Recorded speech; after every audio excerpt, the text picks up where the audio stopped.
Los gritos comenzaron una fría mañana de octubre mucho antes de que el sol terminara de ascender sobre los tranquilos suburbios de Maple Ridge, Pensilvania. No era el tipo de grito que venía del miedo. No, fue un grito agudo y desgarrador de frustración. El tipo que resonó en las paredes de una casa ya de por sí delgada. Evan Merrill se quedó congelado en el pasillo, con el corazón latiéndole con fuerza mientras escuchaba a su hija de 5 años, Sophie, sollozar incontrolablemente en su dormitorio. Él había escuchado estos gritos antes. Pero algo en ese momento se sentía diferente, más pesado, como si toda la casa estuviera conteniendo la respiración. Y supo con absoluta certeza que la rutina matutina se había salido de control una vez más. Antes de continuar, si crees en la bondad, el perdón y las segundas oportunidades, dale me gusta, comenta, comparte y suscríbete para apoyar más historias como esta. Evan no era un padre perfecto, pero quería serlo. Desde que su esposa falleció 2 años antes después de una complicación cardíaca repentina, había estado tratando de cumplir ambos roles. Madre y padre, consolador y protector, mano suave y suelo firme. Pero el duelo no deja un manual de instrucciones, y ser padres a pesar de un corazón roto a menudo se siente como construir una vida a partir de piezas que ya no encajan del todo.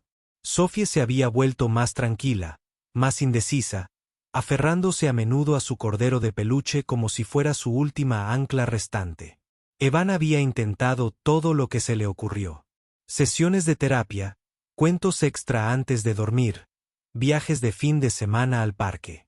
Pero aún así, sus ojos a menudo transmitían una soledad que él no sabía cómo borrar. Por eso decidió contratar ayuda. No cualquier ayuda, sino alguien que pudiera ser una presencia enriquecedora, un latido constante en su hogar. Cuando Hannah Brooks, una mujer amable y de voz suave de unos 20 años, se presentó a la entrevista, Sophie se acercó a ella, tiró de la manga de su suéter y le dijo, «Hueles a flores». Fue la primera cosa espontánea que Sophie le dijo a un extraño en meses. Evan sintió un destello de esperanza en ese momento, suficiente para convencerlo de que ésta podría ser finalmente la persona adecuada para hacer que su mundo se sintiera seguro nuevamente. Al principio todo fue mejor de lo que Evan imaginaba. Hannah tenía una manera de hacer que la casa se sintiera cálida. Horneó muffins de arándanos con Sophie, le enseñó a trenzar pulseras de la amistad y guardó notas escritas a mano en su lonchera que decían, «Creo en ti». O bien, «Puedes hacer grandes cosas». Poco a poco, Sophie comenzó a abrirse. Su risa regresó, ligera y burbujeante. Ella volvió a cantar en el auto, tarareando la radio mientras sus pies golpeaban el asiento. Incluso empezó a dormir sin luz nocturna. Pero con cada paso que daba, Hannah también avanzaba más.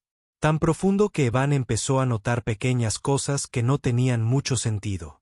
Sophie comenzó a negarse a intentar cosas a menos que Hannah estuviera cerca. A la hora de acostarse, ella insistió en que Hannah la arropara, incluso cuando Evan estaba en casa. Ella no comería alimentos nuevos a menos que Hannah lo aprobara. Evan intentó no pensarlo demasiado. Después de todo, los niños se encariñan, y Hannah era buena con ella. Pero una noche, escuchó a Sophie susurrar, «Todavía me amas incluso cuando papá está en casa». Y la tranquila respuesta de Hannah, «Siempre estaré aquí para ti, pase lo que pase», le provocó un escalofrío en la espalda. El cambio fue lento, sutil, como la hiedra trepando por el costado de una casa hasta que un día te das cuenta de que está envolviéndolo todo con fuerza. La devoción de Hannah, que antes era reconfortante, comenzó a resultar abrumadora. Ella canceló sus propios planes de quedarse con Sophie. Ella llegó temprano y se fue tarde. Ella corrigió a Evan con suavidad pero con insistencia sobre las decisiones de crianza, alegando que solo estaba defendiendo lo que Sophie necesitaba emocionalmente. Algunas partes de su vida hogareña comenzaron a reorganizarse en torno a la presencia de Hannah hasta que Evan se encontró caminando alrededor de su influencia como si fueran muebles que no había colocado. El punto de ruptura llegó un jueves lluvioso. Sophie se había caído en la escuela y se había raspado la rodilla. La enfermera la limpió, la vendó y la envió a casa.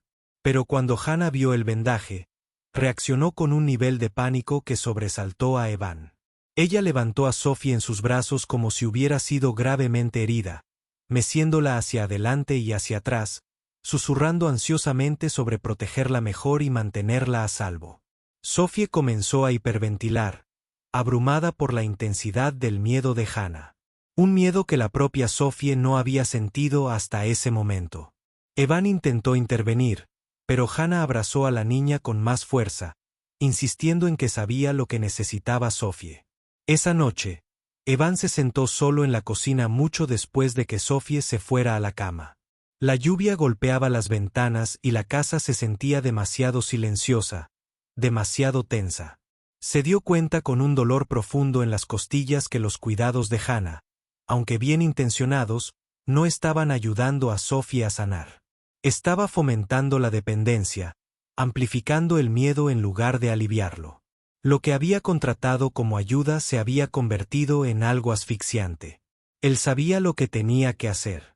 Pero la idea de quitarle otra estabilidad a Sophie le retorcía el corazón. Él no quería volver a romper su confianza. Pero tampoco podía dejarla crecer, pues aprendió que el amor significaba aferrarse tan fuerte que uno se perdía a sí mismo.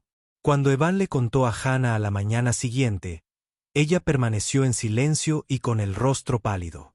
Ella insistió en que solo estaba haciendo lo mejor por Sophie y que se preocupaba profundamente por ella. Evan le creyó.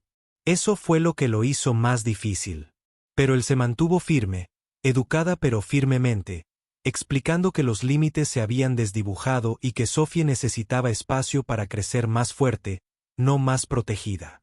Sophie lloró cuando Hannah se despidió, agarrando su cordero de peluche y rogándole que no se fuera. Evan la abrazó y le susurró que el amor no desaparecía solo porque alguien no viviera en la misma casa.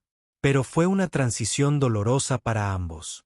Durante las semanas siguientes, Sophie tuvo dificultades. Al principio preguntaba constantemente por Hannah, volvió a llorar a la hora de acostarse y se quedó en silencio durante las comidas. Evan se sintió abrumado, tratando de llenar un vacío que no tenía intención de crear. Pero también empezó a suceder algo notable.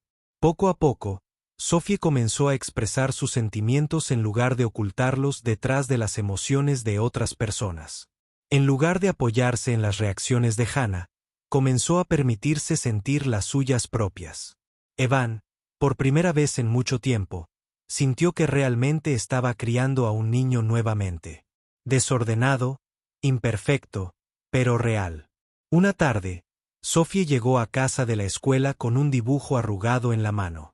Lo colocó sobre la encimera de la cocina y dijo: «Estos somos nosotros, papá. Somos un equipo». La imagen era inestable, pero hermosa. Dos figuras de palo tomadas de la mano bajo un sol amarillo brillante. Evan tragó el nudo que tenía en la garganta y la levantó en sus brazos. No fue perfecto, no siempre fue fácil, pero fue suyo y fue sanador. Si esta historia te conmovió aunque sea un poquito, dale me gusta, comenta, comparte y suscríbete para apoyar más historias que honran el amor, la resiliencia y la familia. Antes de terminar, ¿qué habrías hecho en el lugar de Evan? Deja tus opiniones en los comentarios a continuación. Al final, Evan aprendió que el amor no se mide por la fuerza con la que te aferras a alguien, sino por la delicadeza con la que dejas crecer a alguien. Y Sophie aprendió que incluso cuando la gente va y viene, el amor que permanece es el que te enseña a resistir, a intentarlo, a confiar.